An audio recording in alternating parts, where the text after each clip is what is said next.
पंडित राम जी वाणी channel में आप सभी भक्तजनों का बहुत बहुत हार्दिक स्वागत है। भगवान से प्रार्थना करता हूं कि आप सभी स्वस्थ रहें, सुखी रहें, महारानी की कृपा से सबके जीवन में मंगलमय हो, सबका जीवन आनंद से परिपूर्ण हो। आज हम बात करेंगे नवरात्रि के अष्टम दिवस में माता महागौरी की उत्पत्ति कैसे हुई, उनकी उत्पत्ति का क्या कारण है। कहते हैं पार्वती मैया ने भगवान शिव को पति रूप में पाने के लिए हिमालय पर जा करके बहुत कठोर तपस्या किया। और हिमालय पर जब माता तपस्या कर रही थीं, तभी जो है वहां पर जो जितने भी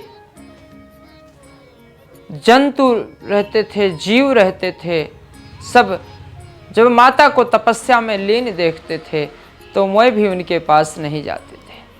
और माता जिस स्थान पर बैठ करके तपस्या कर रही थीं, वहाँ के का जो धूल था, हवा के द्वारा जो वहाँ धूल पहुँचता था, वो धूल माँ के शरीर पर जम रहा था। और जब वो धूल जमता गया तो माँ का शरीर जो है धूमिल पड़ गया, श्याम वर्ण का हो गया। जब माता की तपस्या से भगवान प्रसन्न हुए और जब भगवान ने माता को पत्नी के रूप में स्वीकार कर लिया, भगवान शिव ने माता को, पार्वती मैया को पत्नी रूप में स्वीकार करने के पश्चात उनको गंगा जल, शुद्ध गंगा जल से उनका स्नान करवाया।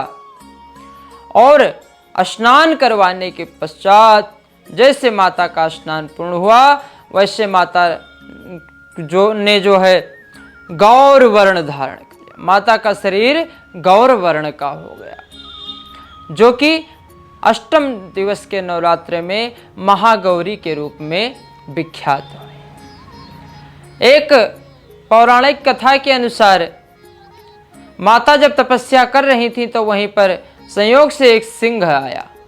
जब सिंह ने देखा कि माँ तपस्या कर रही हैं तो सिंह थोड़े दूर पर बैठ गया।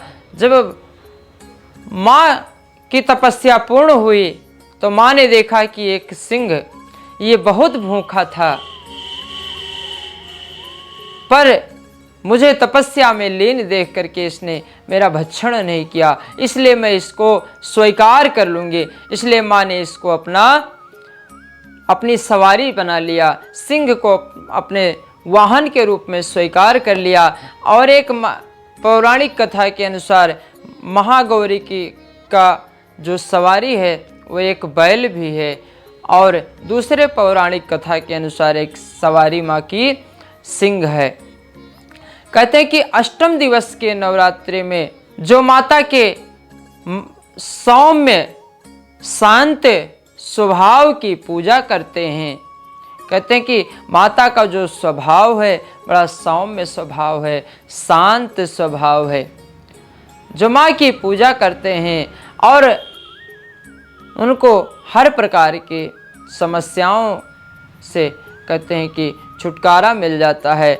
माँ का जो भोग प्रसाद है, माँ के भोग प्रसाद में हलवा, काला चना, पूड़ी आदि पंच मेवा माता रानी को अर्पण करें, भोग लगाएं।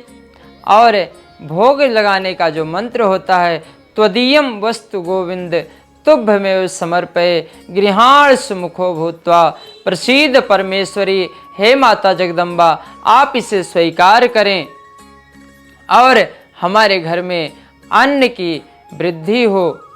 और माता का जो वस्त्र है, लाल वस्त्र है, लाल चुनरी माँ को अर्पण करें, पुष्प की माला माँ को अर्पण करें और गंगा जल आदि से माँ का स्नान करवाएं। माँ को लाल कलर का तिलक लगाएं, कुमकुम का तिलक लगाएं। जो लाल रंग होता है वो शक्ति का प्रतीक होता है, इसलिए माताओं को जो है जो माँ होती हैं, जो स्त्रियां होती हैं, जो देवियां होती हैं, उनको लाल कलर का तिलक लगाया जाता है, वो भी गोल तिलक लगाया जाता है, उसको टीका कहा जाता है। और जो माता का स्वरूप है सौम्य शांत स्वरूप है।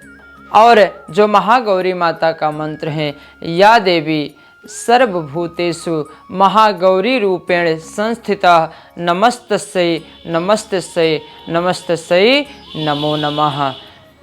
माई मेरी सच्चियाँ जोता वाली माता तेरी सदा ही जय। बोल सांचे दरबार की जय।